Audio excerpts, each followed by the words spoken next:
Spot the trap. Unveiling logical fallacies in debates.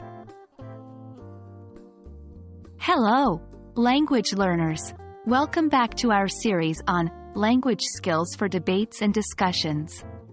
Today, we're going to tackle an interesting and crucial part of any debate: identifying logical fallacies.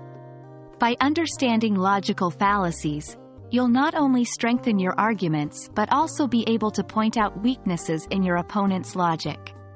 So, let's get started. Logical fallacies are errors or missteps in reasoning. They can sneak into our debates and discussions, either intentionally or accidentally. It's essential to identify these fallacies to ensure a clear, logical, and fair argument. Let's look at some common types of logical fallacies that you might encounter. Ad hominem fallacy. The ad hominem fallacy is when someone attacks the person making the argument instead of the argument itself. This attack distracts from the issue at hand and does not contribute to a logical discussion. Strawman fallacy. The strawman fallacy involves misrepresenting an opponent's argument to make it easier to attack. In other words, it's setting up a weaker version of an argument to knock it down easily. Appeal to authority fallacy. An appeal to authority fallacy happens when someone assumes an argument is correct just because an authority or expert on the subject believes it to be true.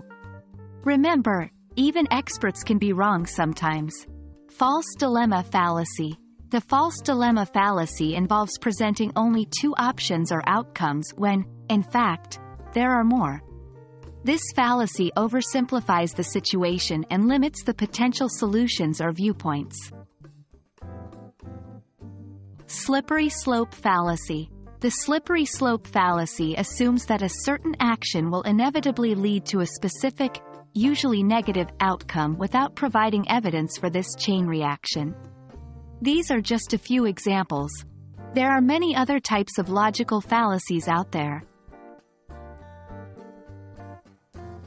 Remember, recognizing logical fallacies takes practice. Here are some tips. 1. Be skeptical. If something seems off about an argument, it might contain a fallacy. 2. Ask for evidence. If a claim seems unfounded, ask for supporting evidence. 3. Consider alternative explanations. This can help identify false dilemmas. 4. Understand the argument. Make sure you fully understand the argument before you look for fallacies. And that's a wrap on identifying logical fallacies. Remember, becoming skilled at spotting these errors in reasoning is a powerful tool in any debate or discussion. It not only helps you understand the strength of your arguments but also allows you to challenge the logic of opposing arguments effectively. Thank you for joining us today. Keep practicing, stay curious, and don't be fooled by faulty logic. See you in our next lesson.